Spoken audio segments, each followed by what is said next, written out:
everyone. Welcome to Wild on Design, presented by the Pacific Design Center and Women in Luxury Design. I'm your host, Jennifer Convey, and today we have a fabulous guest, Philip Bershad of Philip Jeffries. He has a passion for providing rock star experiences in everything he does, from business and client relations to family and community outreach.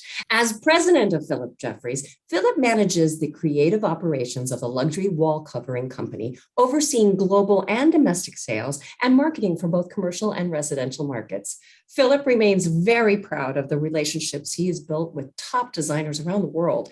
His father, Eric, founded the company in 1976 with 10 grass cloths and an incredible entrepreneurial drive. Philip Jeffries remains a family-owned business to this day, with Philip and his brother Jeffrey, at the helm. During the past 45 years, the family business has grown to be one of the largest and most respected companies in the global design industry, with operations in New Jersey, London, and Singapore. Well, without further ado, welcome, Philip. Hi. Hey, Jennifer, how are you? So great to be here. There he is, folks. I don't know. I mean, this introduction, I'm blown away. I don't know. I think it's all downhill from here. This is great. Thank you so much for having me. It's so great. Oh my gosh, you are so much fun. I love having you on. This is great. Been waiting for the opportunity. You are a busy, busy, busy man. My goodness. Would you just say you were at conferences and clients and shows? Well, I'll tell you what, it felt so good to be out. I mean, during COVID, I really didn't go anywhere, a couple of small family trips. But since October, I was out in LA. We just built an amazing showroom in the PDC, Philip Jeffries' first showroom in LA. So that was so amazing to be out there, to see the team, see some friends out there. And I was just recently at a design leadership conference in Arizona, and then went to Chicago, where we just opened a showroom. I got to see family. I went to visit my daughter in Michigan at the University of Michigan. Any Go Blue people out there. And then this past week, we did our first trade show since COVID, the Boutique Design Show right here in New York City. And I'm happy to say it was super well attended, and it was amazing. It felt like back in the old days. I'm so excited. Days, right? Wow. Oh my goodness. I wasn't taking notes, but that's an awful lot. Yeah, I'm tired just thinking about it. What a whirlwind. Wow. Okay. So so much to talk about. I'm just so glad to get you in between all of the things that you do. My gosh. Okay. So 45-year run of a family-owned business, and you're still going, you're flying high. Tell us the origin story, because there always is one, right? The origin story of growing up in this family, because you didn't jump into the family business right away. You had a stellar career separately. So just walk us back to what that was like growing up in the family business from your earliest memories. Yeah, well, I'll tell you, early on, I don't know if most folks know this, but our Jeffrey, and just so everyone knows, Jeffrey's not here, but he's my brother and my business partner, and I've known him for every year except for 3, because I'm 3 years older.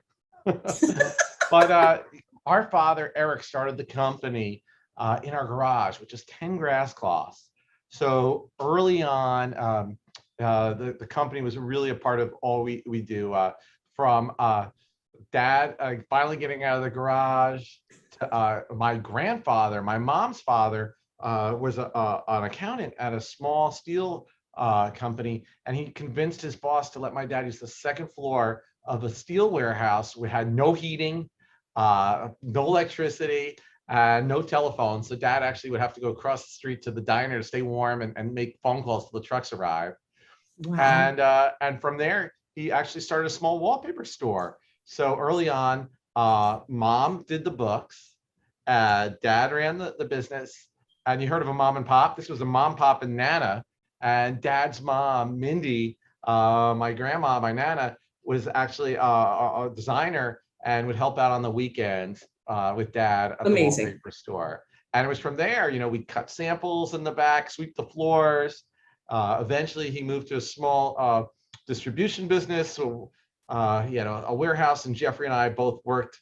I say we climbed the family ladder in the warehouse. Yeah, literally, there was Literally. no forklifts carrying some of those wall coverings, those grass cloths up and down at Yeah. an When you early say age. that, you really mean it literally. I literally mean it. Yes. So And it was then great. right. So you guys were very young kids working in the ma, pa, and nana business. I love that. But then both of you went off and did your own thing. Now you graduated with honors at the University of Michigan. You got I know you a wouldn't degree. think looking at me that, I would have done well in school, but I did okay. Yes, we do. I don't know what you're speaking about. I really don't. Of course, look at you. And oh, wow. Anyway, and look what you've accomplished. Anyway, if you want me to brag about you, you want to tell everybody Oh, no, no. okay, London School of Economics, you speak Spanish and studied Spanish in Spain also. I mean, what haven't you done? Business degree and graduated with honors, University of Michigan. And then you did not go into the family business. Okay, so after graduation, you actually wound up running sales in a Fortune 500 company. All right, tell us about that and the transition later. Sure. Well, I got a job right out of school, and I kind of fell into the business. I was a poli-sci and communications major, and I decided I didn't want to be a lawyer. So I really wasn't sure 100% what to do, but I wanted to find myself, and I ended up in Chicago working at a logistics company that became part of a Fortune 500 company, and I ran a sales desk for them. And lo and behold, it was one of these operations with a big trading desk and lots of yelling and screaming and great energy. And I learned a lot early on, and I say that I really helped it. I think it gave me a great other side of the business and perspective, and I did that for a number of years. And actually, Jeffries, I don't know if he'll like that I said this, but his first job was actually as my intern at that company. So Ooh, I'll older, tell you younger what, brothers rivalry, maybe. I don't know. I love that though. yeah. Too late, cat's out of the bag. You said it. I Uh, love that. Why wouldn't you be proud of that? That's awesome. but I I'll love tell you how that close you are. so after doing that for a number of years, we're running a pretty large team at this logistics company. What basically happened was I was living in Chicago, and my brother worked at Ernst & Young. So he was a consultant, and he would every week travel to Minnesota for many, many months working on the Anderson Windows account, or Memphis working on the FedEx account. But every weekend we would come together at our TikTok diner in Chicago and talk about what would we do someday. And it was the late 90s, and we said maybe we should go to Silicon Valley or go to San Francisco and get involved in tech. We had some friends who were doing pretty well there. And then, Jeffrey had a good friend in real estate. We said maybe real estate. And we said, what if we talked to Dad? At the time it was a smaller mom and pop operation, less than 10 people. But we said, he says, I say it, I say, he said it. But one of us pounded on the table and said, when will someday be today? Let's do it. And that following year I came on board. And then the year after that, Jeffrey followed me. And I think I was employee number 8 or 9. I think Jeffrey was 10. I think there was one in between us. And it's fun to see that the company's grown from those origins, working with Dad and growing from and Mom, and growing from less than 10 people to offices, like you said, in Singapore and in London and all over. That's So crazy. we're It's just so wonderful. grateful of all the support of the design community out there, that we're creating what we think are Uh, some beautiful things, and seeing people like them. People love the brand, love the products. It's stunning. Real quickly, so what was that like, the transition? You come into mom and dad's business. If you would share, what was the major shift? There had to have been one when your two sons come back and say, hey, guess what? We're taking over the store. Well, I'll tell you what, early on, that first year, I was knocking on doors in Chicago. Like I said, it was 2000. As we all remember, 9/11 happened, wasn't the best fall season, definitely was a hard year or two, but knocking on doors. And early on, wallpaper, let alone natural wall covering, was not so in vogue. I was knocking on a lot of doors, getting a lot of no's. but continue to push through, and brought in my first big account. Remember, I worked with Crate and Barrel, and we did a whole rollout to all their stores, all the display, Oh, and that was a big moment. And big.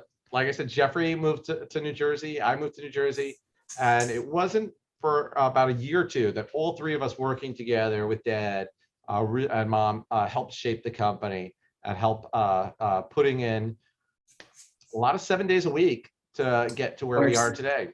Sure. It's an amazing story. It's so inspirational and aspirational in so many ways, family owned, working together, you and a sibling. I mean, and really running with this and running it up and continued success. You're just going higher and higher. Well, Jennifer, one thing I'll say is, like, for anyone else who has, and I've actually spoken to some friends in the industry who've asked me, who have children that they've been talking about coming in, and I don't know if anyone's listening is part of a family business or has any children and they have the question. And one of the things I say that is really great is to have some perspective. And it was important to Dad, and it was also really important to myself and Jeffrey that we did work for somebody else. And I think it's important to have someone tell you no, and tell you that's not a great idea, and to change that dynamic a little bit. And That's great.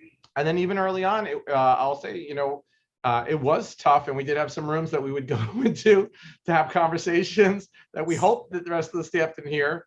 But every quarter, those conversations became less and less, and we learned to work together, because it's tough. I say it's very difficult to work with your family, but it's also very fulfilling.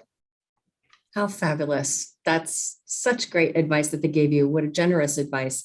So get a perspective, go out, spread your wings, learn about yourself, learn about the world, come back to me in a few years and see if you still want to. And it's better all the way around, right? Big game. I think so. What do you think, Jennifer? I think you're onto something. I think it worked out. I don't think you need to do over. No, all good. So let's talk about present day. Present day, what I know that you, Philip Jeffries, has a very unique hold and place in the market. And what sets you apart are quite a few things. But in these particular times, what do you see as the huge advantage of Philip Jeffries to the design community and to clients in general? Well, I think now when a designer is in process and they're talking to their client, and right now it's not easy.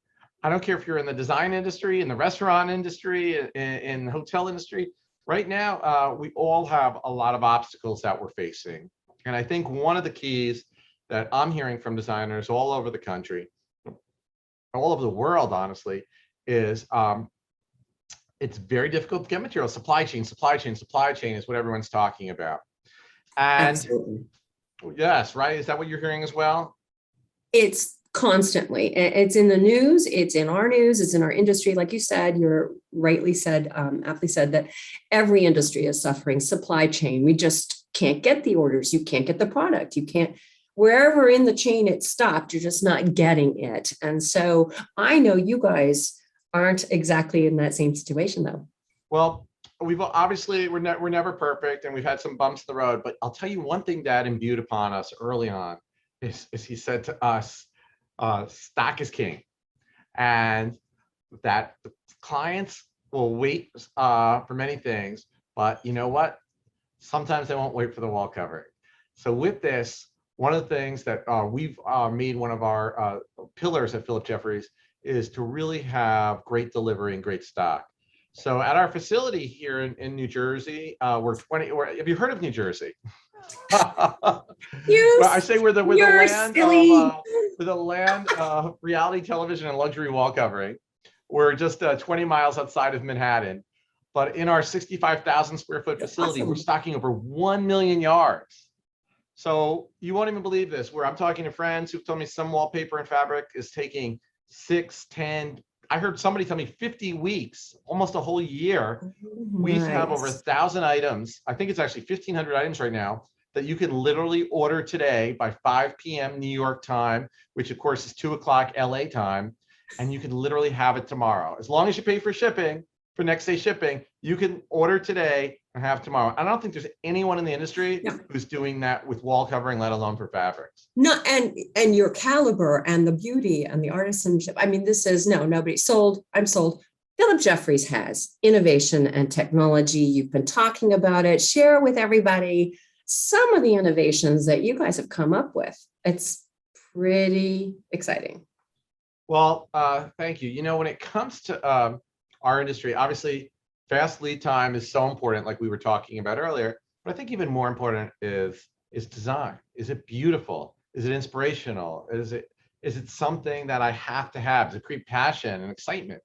And one of the things about Philip Jeffries is where we've actually doubled down and have now over 9 full-time designers on staff, where everything from weavers to graphic print designers to people helping with some of our artisanal type of product. And actually we give our designers time every month and throughout every week to actually a studio time where they're drafting and creating and beautiful things.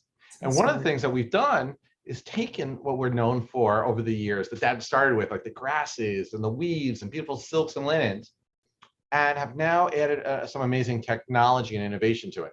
So for instance, this beautiful item behind me that we just launched called Offset, we're actually taking some digital printing technology where we're taking our silks, taking our linens, and actually creating these, printing these beautiful designs using this new technology. And the one behind me might be black and white, but some of them are gorgeous watercolors that literally have over 1,000 colors in them. Oh my gosh, this is so more colors to paint with, more things to create. This is so exciting. So for both clients and designers, that's astounding. So you have so many colors to paint with and so many options. Talk a little bit more about the innovation and the customization. Yeah, so one of the things that's pretty innovative, and we think pretty innovative, and clients have been freaking out over, is our new program we call Pure Imagination. We have one called Mashup, one called Pure Imagination. So Mashup, if you think of Jeffrey and I like DJs mashing up, something here, or Pure Imagination, something, whatever the client comes up with in their own mind. So with that, they can take any of our 30 or 40 different textured backgrounds, from silks and linens to performance-based washable vinyls. They could take one of our patterns and pick which colors, send us paint chips or Pantone colors, and we can do that. Or the latest is now they can even send us a sketching, and if they're an artist, or if they just want to see a wall covering of their own sketches, we could do that as well. So with when it comes to design, I think we're always trying to create innovation, and designers, interior designers all over the world want to sometimes make something their own, want to make something that's never been done before.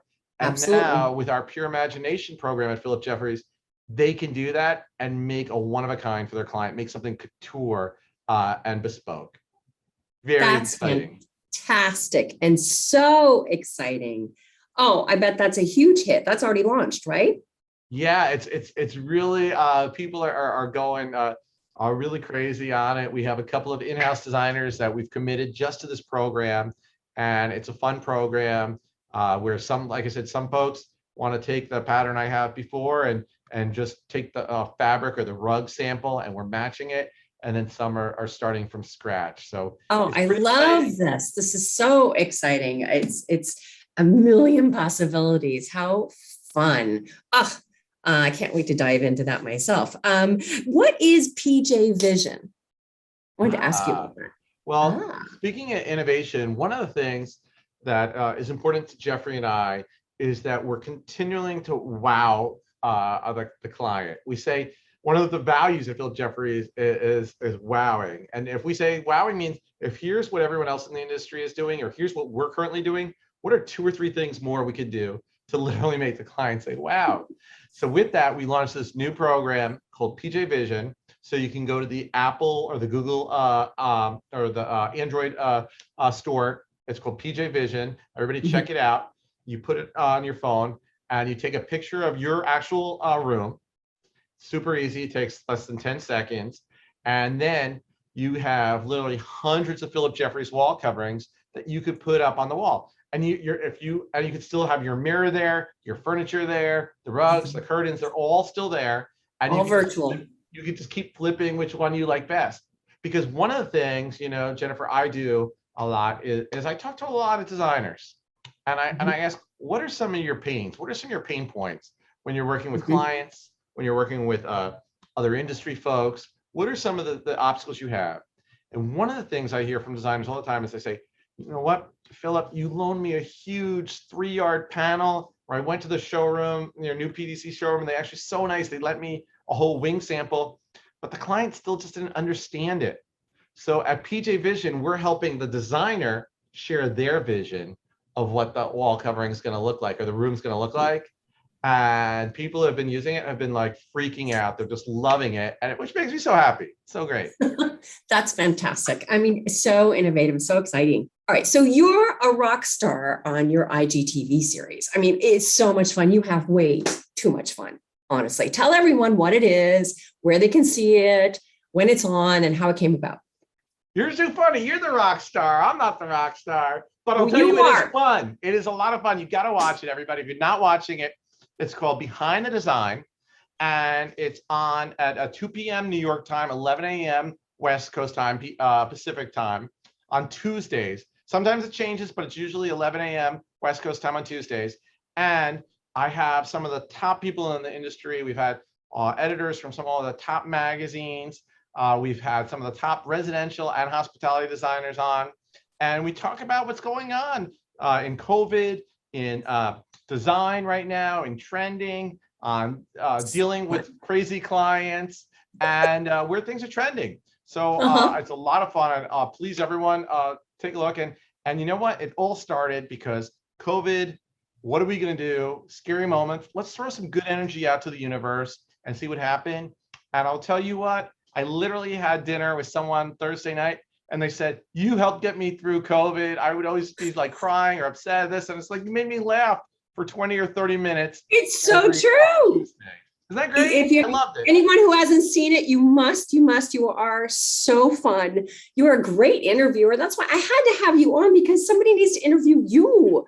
We need to hear your story. You're so good and you have too much fun. I love it. I love it. So thank you for being here. It's awesome. I know at Philip Jeffries, you and the brand are very involved in philanthropy, and specifically about the Plant a Tree mission. Please tell everyone about that. It's extraordinary what you've accomplished.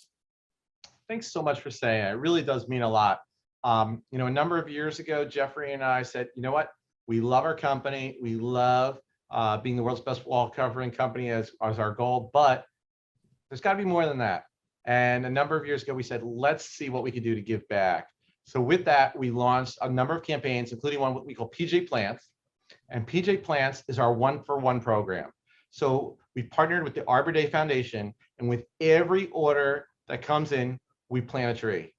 And since this program started, are you ready for this? Many, many years ago, we've planted over 204,716 trees last time I got the last update. And that was a month or two ago. So are they all in the same place? Is it a forest? I'll tell you what, every year, our team meets with the Arbor Day Foundation, including Jeffrey and myself, and they go through a number of locations where there's been forest fires or significant issues, and we pick it. So for instance, in 2019 was, I think, the last one off the top of my head that we worked on. It was a forest in North Carolina. In the past, it was Northern California. There was one where we did Alabama. So that's amazing. Year, and what an astounding number. Well, congratulations to you. If only everybody did this, but they don't. You do. Philip Jeffries does. That's fantastic. I do want to throw out, if any other manufacturer is interested in joining us, we encourage you. Be happy to share all the information. Please, I'd love you to be part of the program. Contact me, Philip at Philip Jeffries, or give me a call, and I'd love to share how we can all help you back. Please do. That's fantastic. Okay, so Philip Jeffries, amazing company, planting forests. They have quick delivery because they have stock, they have technology, they have an array of millions of choices of the most beautiful textiles. and patterns and designs. They have a team of designers. What am I leaving out? Tell us more, the final thoughts on Philip Jeffries, and what do you see as trending? Well, in terms of Philip Jeffries, we hope to inspire. We hope to always give you an amazing experience and always give you put a smile on your face if you're a designer. So to everyone who's been a client before, thank you so much. We really appreciate your support, and we promise to always continue to innovate and come up with more fabulous products that you just want to wrap around your room like a nice blanket or wow you like a piece of art. And we continue to promise not to disappoint. Thank you, Philip. We'll come see you and everything Philip Jeffries has. Thank you. Jennifer, thank you so much. I can't wait to see you next time I'm in LA. Again, everyone, please come visit us at the Pacific Design Center on the 6th floor to see the new Philip Jeffries showroom. Hope to see you all soon. Thanks again. Great to see you.